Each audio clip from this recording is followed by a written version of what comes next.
अक्सर हम आम जिंदगी में एक बहुत ही फेमिलियर सिचुएशन देखते हैं। लाइक इमेजिन कीजिए एक क्लोज फैमिली फंक्शन चल रहा है या दोस्तों के साथ चाय पे चर्चा हो रही है। हाँ, और अचानक कोई दोस्त या रिश्तेदार आकर कहता है कि यार एक नया बिजनेस शुरू कर रहा हूँ, बैंक से लोन लेना है और सब सेट है, बस एक फॉर्मेलिटी बची है। एग्जैक्टली वो कहते हैं मुझे एक गारंटर चाहिए, हाँ, तो मेरे लोन पेपर्स पर साइन कर देना। बस एक मॉरल सपोर्ट है बैंक को दिखाने के लिए। बिल्कुल।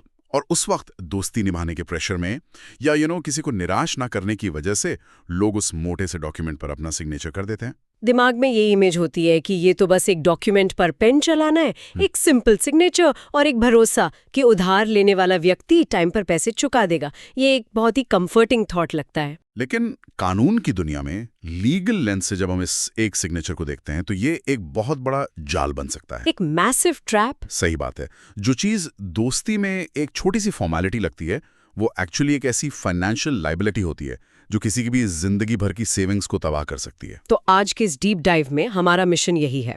हम इंडियन कॉन्ट्रैक्ट एक्ट 1872 के गहरे समंदर में उतरेंगे और उसके अंडरलाइंग लीगल फिलॉसफीज और हिस्टोरिकल केस लॉज को अनपैक करेंगे। Right, okay, let's unpack this.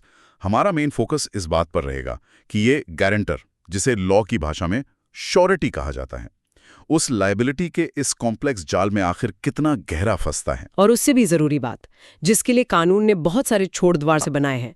एक श्योरिटी इस भारी लायबिलिटी से आजाद यानी डिस्चार्ज आखिर कैसे हो सकता है? क्योंकि कानून एक बहुत ही इंटरेस्टिंग बैलेंसिंग एक्ट प्ले करता है। एक तरफ वो क्रेडिटर को यानी उधार देने वाले बैंक को एक सॉलिड सिक्योरिटी देता है श्योरिटी के रूप में। हाँ, पर दूसरी तरफ लॉ इस बात को डीपली समझता है कि श्योरिटी बेचारा बिना किसी पर्सनल प्रॉफिट के किसी और के लिए रिस्क ले रहा है। बिल्कुल।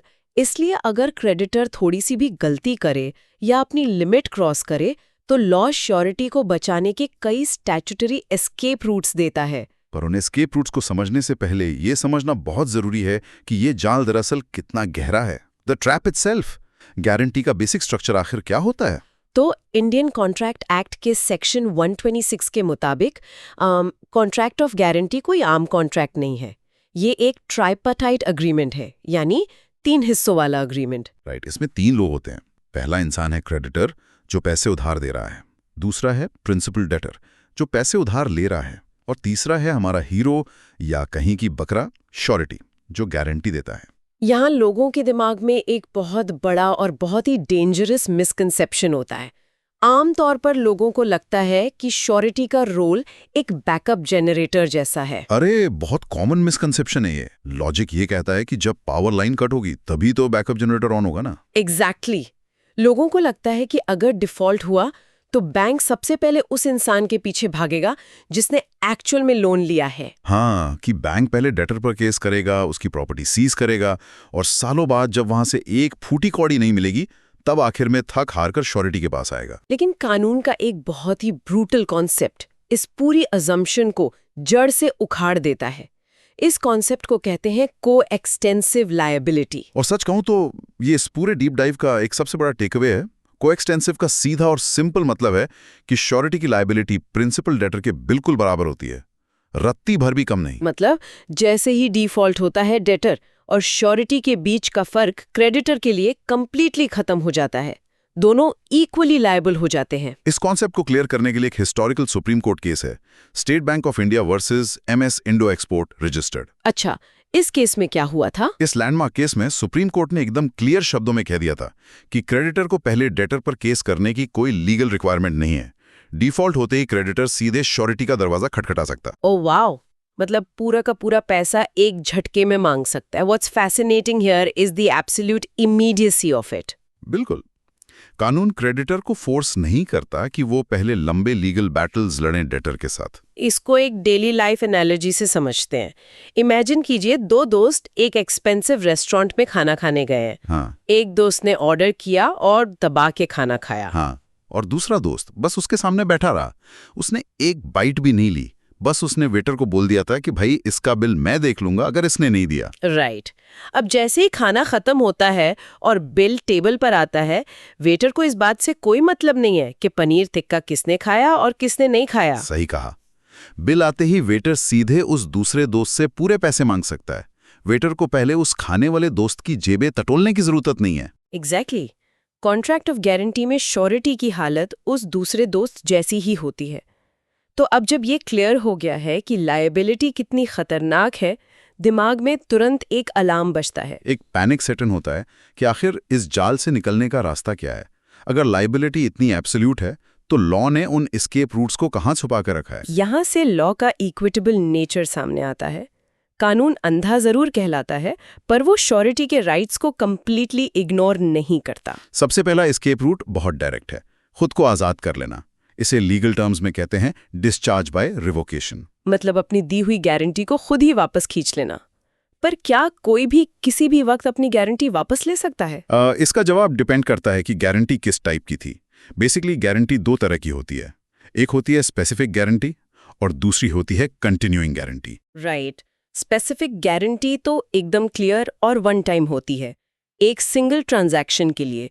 जैसे अगर किसी ने लोकल किराने की दुकान वाले को बोला कि इनको 5 बोरी आटा दे दो, पैसे मैं दे दूंगी। हाँ, और एक बार वो सामान डिलीवर हो गया और पेमेंट क्लियर हो गई, कॉन्ट्रैक्ट वहीं पर डेड हो गया, बात खत्म। अगर कल को वो इंसान वापस आए तो दुकान वाला पुराने गारंटर को नहीं पकड़ सकता। बिल्कुल। लेकिन लॉ में सबसे ज्यादा कॉम्प्लेक्स सिचुएशंस तब बनती है जब बात आती है कंटिन्यूइंग गारंटी की। बिल्कुल। ये एक ऐसी गारंटी है जो एक ट्रांजैक्शन पर नहीं रुकती। बिल्कुल, ये लंबे समय तक मल्टीपल ट्रांजैक्शंस के लिए चलती रहती है। इमेजिन कीजिए, किसी लैंडलॉर्ड ने एक एस्टेट मैनेजर रखा है रेंट कलेक्ट करने के लिए, और उसकी गारंटी किसी ने दी। या फिर किसी फैक्ट्री वाले ने एक टी वेंडर को कॉन्ट्रैक्ट दिया कि डेली फैक्ट्री में चाय आएगी और महीने के एंड में पेमेंट होगी। ये तो महीनों या सालों तक चल सकती है। और क्योंकि ये एक रनिंग टैप की तरह है जो लगातार लायबिलिटी प्रोड्यूस कर रहा है, इसलिए कानून श्योरिटी को एक बहुत बड़ा हथियार देता है। सेक्शन 130 के अंडर। सेक्शन 130 यानी revocation by notice. Right. Exactly. Surety किसी भी वक्त क्रेडिटर को एक क्लियर नोटिस देकर कह सकता है कि आज और अभी से मैं अपनी गारंटी वापस लेता हूं। फ्यूचर ट्रांजैक्शंस के लिए मैं लायबल नहीं रहूंगा। लेकिन द कैच इज, और लॉ यहाँ बहुत फेयर है, कि पास्ट ट्रांजैक्शंस वैनिश नहीं होते। सही पॉइंट उठाया।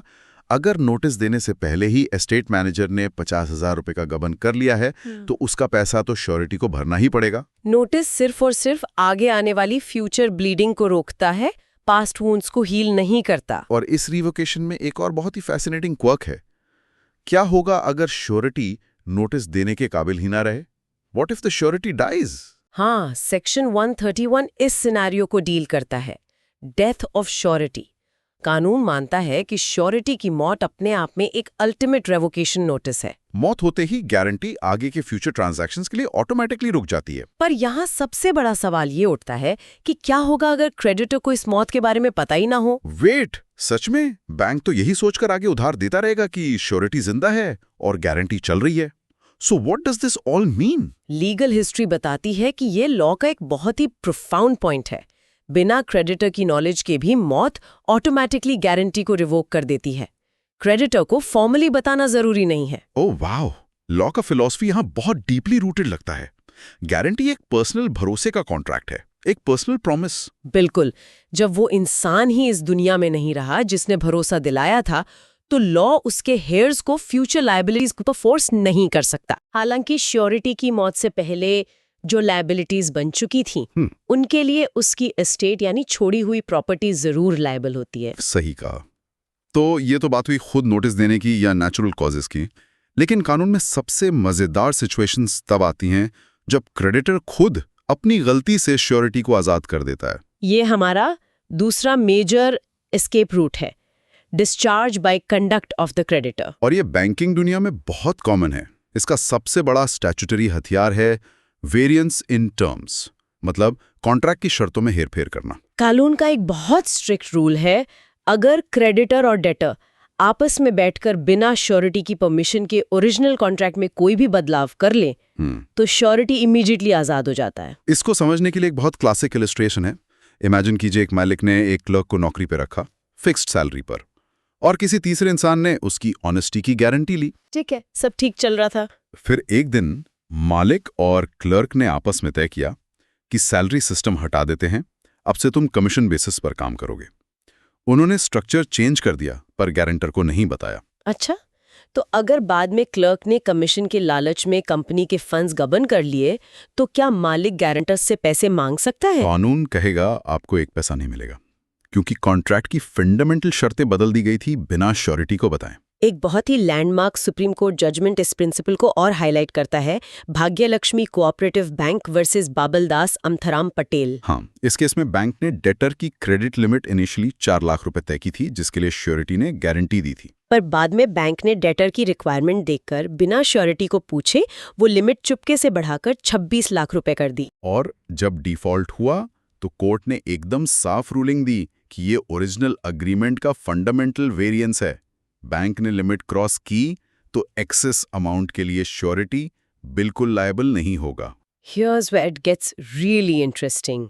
कानून कॉन्ट्रैक्ट की प्योरिटी को लेकर इतना ऑब्सेस्ड है कि अगर क्रेडिटर रूल्स में कोई ऐसा बदलाव करे जिससे एक्चुअली श्योरिटी का फायदा हो रहा हो, तब भी श्योरिटी फ्री हो जाएगा अगर बिना परमिशन चेंज किया है। कोर्ट का लॉजिक बहुत आयरन क्लाड है। श्योरिटी ने एक स्पेसिफिक डील के लिए रिस्क लिया था। जैसे ही आपने टर्म्स बदले, वो पुरानी डील लीगली इवेपोरेट हो गई। एक नई डील बन गई जिसके लिए श्योरिटी ने कभी हाँ कहा ही नहीं था। आप उसके कॉन्ट्रैक्ट का एक कॉमा भी उसकी मर्जी के बिना आगे पीछे नहीं कर सकते। एग्जैक्टली। इसी कंडक्ट वाले ब्रैकेट में एक और सिचुएशन आती है जिसे कहते हैं कंपाउंडिंग और गिविंग टाइम। Section 135, right? अगर क्रेडिटर डेटर के साथ इंटरनली कोई प्राइवेट सेटलमेंट कर ले कि 10 लाख की जगह 8 लाख दे देना और मैटर क्लोज करते हैं, या फिर फॉर्मली इसको पैसे चुकाने के लिए 6 महीने का एक्स्ट्रा टाइम दे दे। अगर ये सब श्योरिटी को अंधेरे में रख कर किया गया तो श्योरिटी वहीं पर परमानेंटली डिस्चार्ज हो जाता है। इसके पीछे का लॉजिक क्या है? लॉजिक ये है कि श्योरिटी का एक वेस्टेड राइट होता है। जैसे ही ड्यू डेट आए वो क्रेडिटर पर दबाव डाल सके कि जाओ और डेटर पर केस करके पैसे निकलवाओ। बिल्कुल। अगर क्रेडिटर ने फॉर्मली पेपर साइन करके डेटर को 6 महीने का वक्त दे दिया तो क्रेडिटर के खुद के हाथ बंद गए और इनडायरेक्टली उसने श्योरिटी के राइट को भी फ्रीज कर दिया। ये वायोलेशन श्योरिटी को कंप्लीटली फ्री कर देता है। लेकिन एक मिनट, यहाँ कानून एक बहुत ही फाइन लाइन ड्रॉ करता है जिससे मेरे फॉरबेरेंस कहते हैं अंडर सेक्शन 137। हाँ, ध्यान से सुनिए इस बात को।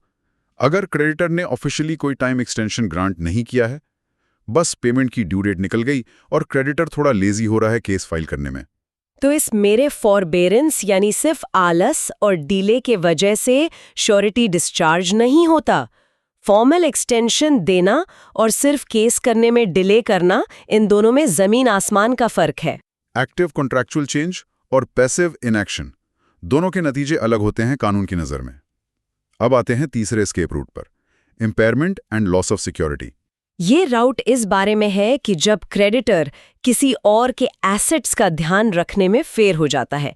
क्रेडिटर सिर्फ शर्तें बदलकर गलती नहीं करता, कभी कभी उसके पास डेटर का कोलैटरल रखा होता है और वो उसे गवा देता है। और आखिर क्रेडिटर की इस बेवकूफ़ी की सज़ा श्योरिटी क्यों भुगते? इस कॉन्सेप्ट को प्रोटेक्ट करते हैं सेक्शन 141 और 139। सेक्शन 141 कहता है कि जब गारंटी बनती है उस वक्त क्रेडिटर के पास डेटर की जो भी प्रॉपर्टी या सिक्योरिटी गिरवी रखी थी, श्योरिटी उस पूरी सिक्योरिटी का डीपली हकदार होता है। और सबसे मजेदार बात, चाहे श्योरिटी को स्पेसिफिक सिक्योरिटी के बारे में पता हो या ना पता हो, अगर क्रेडिटर ने अपनी लापरवाही से वो प्रॉपर्टी खो दी तो श्योरिटी उतनी वैल्यू तक आजाद हो जाएगा। इस पर बहुत ब्रिलियंट केस लॉज हैं। पहला है state of MP versus Kaluram. Story कुछ ऐसी है कि मध्य प्रदेश सरकार ने एक कॉन्ट्रैक्टर को टिम्बर इंस्टॉलमेंट्स पर बेचे थे। गारंटी थी और रूल क्लियर था कि डिफॉल्ट हुआ तो सरकारी ऑफिसर्स टिम्बर को जंगल से बाहर नहीं जाने देंगे। पर बायर ने डिफॉल्ट किया और ऑफिसर्स ने आलस में उसे टिम्बर ले जाने दिया। फिर जब स्टेट गवर्नमेंट ने आकर श्योरिटी का कॉलर पकड़ा तो कोर्ट ने स्टेट को दरवाजा दिखा दिया। कोर्ट ने कहा, आपके पास कोलैटरल रोकने की पावर थी, आप फेल हो गए, अब श्योरिटी फ्री है। दूसरा केस मॉडर्न बैंकिंग का है, state bank of Saurashtra versus Chittaranjan Ranganath Raja. Debtor ने एग्रीकल्चरल गुड्स प्लेज किए जो बैंक के गोडाउन में थे। फिर बैंक के स्टाफ की लापरवाही से गोडाउन से गुड्स खो गए। सुप्रीम कोर्ट ने रूल किया कि जितनी रकम का नुकसान हुआ है, एग्जैक्ट उतनी रकम तक श्योरिटी का बैलेंस माइनस हो जाएगा। बैंक की इनकॉम्पिटेंसी का इनवॉइस श्योरिटी को नहीं भेजा जा सकता। लेकिन आखिर ये स्पेसिफिक रूल्स बनाए क्यों गए हैं? अगर इसकी मैकेनिक्स में झांक कर देखें तो ये सब सेक्शन 140 को जिंदा रखने के लिए है, राइट ऑफ सब्रोगेशन। सब्रोगेशन का आसान शब्दों में मतलब है दूसरे के जूतों में आ जाना। अगर श्योरिटी ने अपनी जेब से क्रेडिटर को पूरा पैसा चुका दिया तो श्योरिटी अब क्रेडिटर के जूतों में आ जाएगा। एग्जैक्टली जो भी कोलैटरल क्रेडिटर के पास था वो अब ऑटोमेटिकली श्योरिटी का हो जाएगा ताकि वो डेटर से अपना नुकसान वसूल सके। अब सोचिए अगर क्रेडिटर ने पहले ही डेटर के टिम्बर या गोडाउन के गुड्स गंवा दिए तो जब श्योरिटी पैसे चुका देगा उसको बदले में क्या मिलेगा? हवा। इसीलिए लॉ क्रेडिटर को लापरवाह होने की इजाजत बिल्कुल नहीं देता। अब तक हमने कॉन्ट्रैक्ट बनने के बाद आने वाली कॉम्प्लिकेशंस को देखा, पर चौथा एस्केप रूट हमें टाइम में पीछे ले जाता है। बिल्कुल शुरुआत में। क्या होगा अगर गारंटी साइन करवाने की जो ओरिजिनल इंटेंशन थी वो ही शुरू से सड़ी हुई हो? इसे कहते हैं discharge by fraud and misrepresentation. ये गवर्न होता है सेक्शन 142 और 143 के अंडर। सेक्शन 142 कहता है कि अगर क्रेडिटर ने गारंटी लेने के लिए श्योरिटी से कोई मटेरियल फैक्ट मिसरिप्रेजेंट किया है, झूठ बोला है, तो वो गारंटी शुरू से ही इनवैलिड मानी जाती है। वॉइड एब इनिशियो। और सेक्शन 143 इससे भी एक कदम डीप जाता है। कंसीलमेंट यानी सच छुपाना। अगर क्रेडिटर झूठ नहीं बोलता पर डेलिबरेटली एक क्रूशियल इंफॉर्मेशन छुपाता है तो भी कॉन्ट्रैक्ट मिट्टी में मिल जाता है। इस पर 1912 का एक बहुत ही आइकॉनिक केस है, London general omnibus company versus Holloway. एक ट्रांसपोर्ट कंपनी का एम्प्लॉय टिकट के पैसे कलेक्ट करता था और उसने एम्बेजलमेंट की। कंपनी ने उसे निकाल दिया पर बाद में रिक्वेस्ट करने पर वापस रख लिया, एक शर्त पर कि एक नया गारंटर लाना होगा। वो नया गारंटर लाया, पर कंपनी ने उस नए श्योरिटी को ये कभी नहीं बताया कि इस आदमी को पहले चोरी के चक्कर में निकाला गया था। कंपनी को पता था कि आदमी चोर है, पर श्योरिटी को लग रहा था कि वो एक आम नई जॉब वाले बंदे की गारंटी दे रहा है। और जैसा एक्सपेक्टेड था, एम्प्लॉय ने दोबारा पैसे गबन कर लिए। जब कंपनी पैसे मांगने कोर्ट पहुंची तो जज ने साफ कहा कि श्योरिटी लायबल नहीं है। एक जाने माने चोर की गारंटी एम्प्लॉय करवाना और श्योरिटी को सच ना बताना लॉ की नजर में धोखा है। साइलेंस यानी चुप्पी यहां धोखा बन जाती है। अगर आपको पता है कि प्रिंसिपल डेटर एक सीरियल डिफॉल्टर है और आप श्योरिटी को अंधेरे में रखते हैं तो कोर्ट हमेशा श्योरिटी का ही साथ देगा। तो इस गहरे विश्लेषण को रैप अप करते हुए अगर हम इन तमाम लीगल टेक्स्ट्स और केस लॉज के टेकअवेज को डिस्टिल करें तो पिक्चर कंप्लीटली क्लियर हो जाती है। किसी का श्योरिटी बनना सिर्फ दोस्ती निभाने का कैजुअल एक्ट नहीं है। लाइबिलिटी उतनी ही इमेंस और एब्सोल्यूट है जितनी ओरिजिनल उधार लेने वाले की।